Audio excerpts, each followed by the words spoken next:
সমস্ত কথা শেষেও একটা প্রশ্ন থেকেই যায়, সেই বিষয়ে আমি একটু কথা বলি।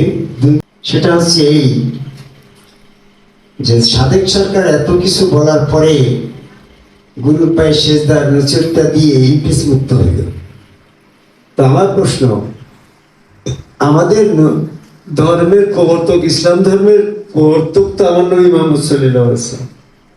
নবী মুহাম্মদ সাল্লাল্লাহু আলাইহি ওয়াসাল্লামকে সেজদা দিয়েছে, এই ধরনের ঘটনার প্রেক্ষাপটগুলা যদি না থাকে তাহলে তো সাদেক সরকারের কথা মোতাবেক যদি আমরা এই পথ নিই তাহলে আমাদের নবীর ধর্ম থেকে বাইরেও তো চলে যেতে পারি।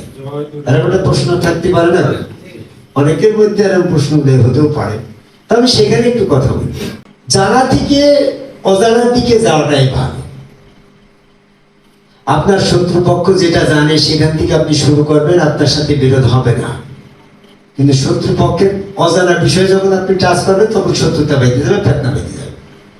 তো ঠিক আমি এমন একটা জায়গা থেকে আজকে কথাটা শুরু করতে চাই যেটা সমস্ত মানুষেরই বিশ্বাস।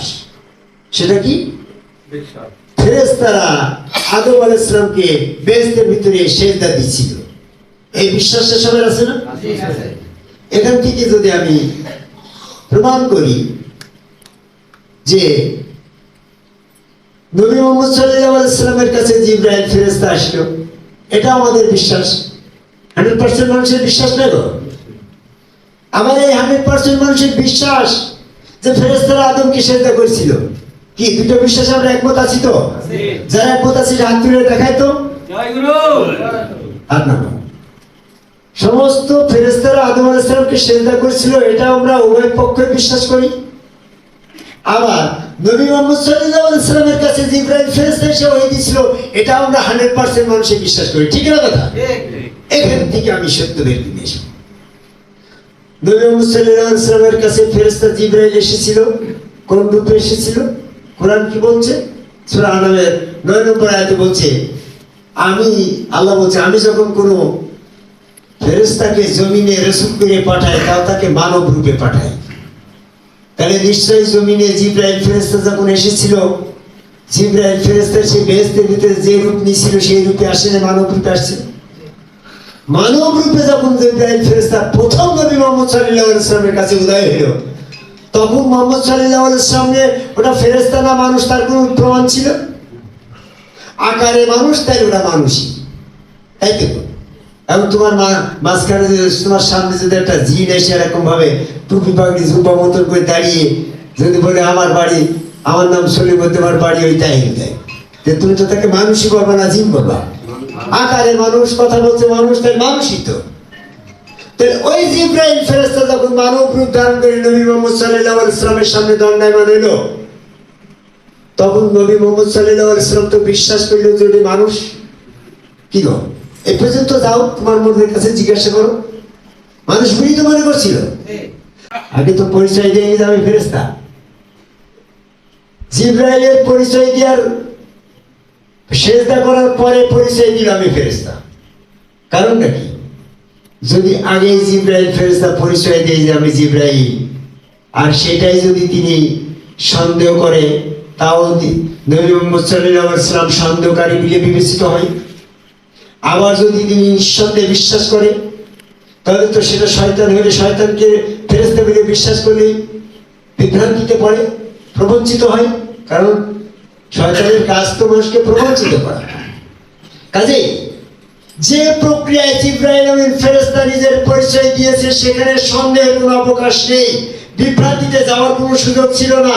তাই জিবরাইল ফেরেশতা মানব রূপ ধারণ করে সরাসরি নবী মুহাম্মদ সাল্লাল্লাহু আলাইহি ওয়াসাল্লামকে সেজদা দেওয়ার পরেই পরিচয় দিল আমি জিবরাইল ফেরেশতা। নবী মুহাম্মদ সাল্লাল্লাহু আলাইহি ওয়াসাল্লাম বিশ্বাস করে নিল, যদি ইনি শয়তান হতো তাহলে আমাকে সেজদা করতো না, নিশ্চয়ই ইনি ফেরেশতা। কি বুঝতে পারছো কথা? তাহলে নবী মুহাম্মদ সাল্লাল্লাহু আলাইহি ওয়াসাল্লামের কাছে জিবরাইল ফেরেশতা মানব রূপে এসে সেজদা দিয়েছে, এই সেজদা গ্রহণ করায় এটা প্রমাণ হয় যে নবী মুহাম্মদ সাল্লাল্লাহু আলাইহি ওয়াসাল্লাম মানুষের সেজদা গ্রহণ করায় অভ্যস্ত ছিল। কি বুঝলে? নতুন কথা তো বুঝতে পারলেন। আমি আবার বলি, নবী মুহাম্মদ সাল্লাল্লাহু আলাইহি ওয়াসাল্লাম যদি জিব্রাইলের সেজদার সময় দ্বিমত পোষণ করত, সেজদা গ্রহণ করতে দ্বিমত করত, তারই প্রমাণ হতো তিনি মানুষের সেজদা গ্রহণ করে অভ্যস্ত না। কি বুঝতে পারছো মাসুম, বুঝতে পারছো? একটু কঠিন কথা তো, বুঝতে পারছো না? তাহলে জিব্রাইল ফেরেশতা নবী মুহাম্মদ সাল্লাল্লাহু আলাইহি ওয়াসাল্লামকে মানুষ আকারে পরিচয়বিহীন ভাবে সেজদা দিয়েছে, আর সেই সেজদা গ্রহণ করার পরে পরিচয় পেয়েছে জিব্রাইল। তারপরের থেকে কোরআন নাজিল শুরু হলো না? তাহলে কোরআন নাজিল শুরু হওয়ার আগেও নবী মুহাম্মদ সাল্লাল্লাহু আলাইহি ওয়াসাল্লাম প্রেক্ষাপটেই জিব্রাইল ফেরেশতা এসে সেজদার সূচনা করে ইসলাম জারি করল। জমিনে আদম আলাইহিস সালামের কাছে যখন জিব্রাইল ফেরেশতা এসে সেজদা দেওয়ার মাধ্যমে সেটা চালু করে গেল, মুহাম্মদ সাল্লাল্লাহু আলাইহি ওয়াসাল্লাম মানুষ আকারে জিব্রাইল ফেরেশতা সেজদা নিতে আপত্তি করে নাই। ইতিহাস ইউসুফ আলাইহিস সালামকে সেজদা দিয়েছেন ইউসুফের 11 ভাই। ইব্রাহিম আমিন ফেরেশতা যখন নবী মুহাম্মদ সাল্লাল্লাহু আলাইহি ওয়াসাল্লামকে সেজদা দিয়েছে, সাহাবারা ওই অভ্যস্ত ভাবেই নবীকে সেজদা দিয়েছে। কিছু লোক জিজ্ঞাসা করলো, তাহলে উনি কে আপনাকে সেজদা দিয়ে গেল? বলে উনি জিব্রাইল ফেরেশতা। ওনার সাথে যে আরো কিছু দিল, তাহলে আমরা কি করব? আমরা কেউ দ্বিধায় পড়ে গেলাম? আপনি মানুষ, ওরা মানুষ, আল্লাহ ছাড়া সেজদা হারাম, ওরা দিল আমরা দিলাম না, তাহলে দুইটার ভিতরে what is the right, what is the wrong, কোনটা সঠিক কোনটা ভুল? তখন তো একটা সমাধান আয়াতের মাধ্যমে আসার দরকার, ঠিক কিনা? পুনরায় আয়াত নাজিল হয়ে গেল। ফেরেশতা জিব্রাইল ফেরেশতা এসে আবার নাজিল করে দিল, ওহী নাজিল করল, আর কাও মা রাকিন।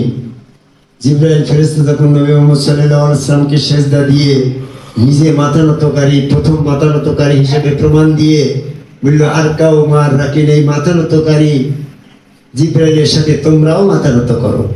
তখন সবাই নবী মুহাম্মদ সাল্লাল্লাহু আলাইহি ওয়াসাল্লামকে সিজদার মাধ্যমে মাথা নত করার মধ্য দিয়ে ইসলামটা চালু হয়েছে। কাজে আমরা যারা এই আদম সিজদার বিষয়ে বিরোধিতা করছি, তারা নবী মুহাম্মদ সাল্লাল্লাহু আলাইহি ওয়াসাল্লামের অনুসারী বলে প্রমাণ পাচ্ছি না। কারণ নবী মুহাম্মদ সাল্লাল্লাহু আলাইহি ওয়াসাল্লাম যদি এই আদম কাবায় সিজদার বিরোধিতা করত, তাহলে জিব্রাইলের সিজদা গ্রহণ করত না।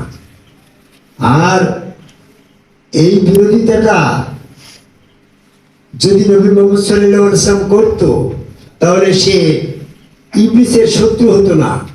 প্রত্যেক নবীর শত্রু হচ্ছে ইবলিস, সূরা নামের 112 নম্বর আয়াত। তাহলে দুইটা কথা আমি বললাম। একটা কথা হচ্ছে নবী মুহাম্মদ সাল্লাল্লাহু আলাইহি ওয়াসাল্লাম যদি আদম কাবায় আল্লাহকে সিজদার বিরোধিতা হতো, তাহলে মানুষরূপী জিব্রাইলের সিজদা গ্রহণে দ্বিমত পোষণ করত, সে সিজদা গ্রহণ করতো না। আর যদি আদম কাবায় সিজদার বিরোধিতা সে করত, তাহলে জিব্রাইলের এই ইবলিসের শত্রু হতো না। যেহেতু নবী মুহাম্মদ সাল্লাল্লাহু আলাইহি ওয়াসাল্লাম ইবলিসের শত্রু, সূরা নামের 112 নম্বর আয়াত, এবং জিব্রাইল ফেরেশতা নিজেকে প্রমাণ করেছে আমি জিব্রাইল, আমি শয়তান না, সেটার প্রমাণ হওয়ার একটাই উপায় হচ্ছে সিজদা। এই সিজদা দিয়ে আমাদের আজকে ধর্মের বিভাজন, এটাই সিরাতুল মুস্তাকিম। এইখানে আসার আহ্বান করে আমার কথা শেষ করে যাবে।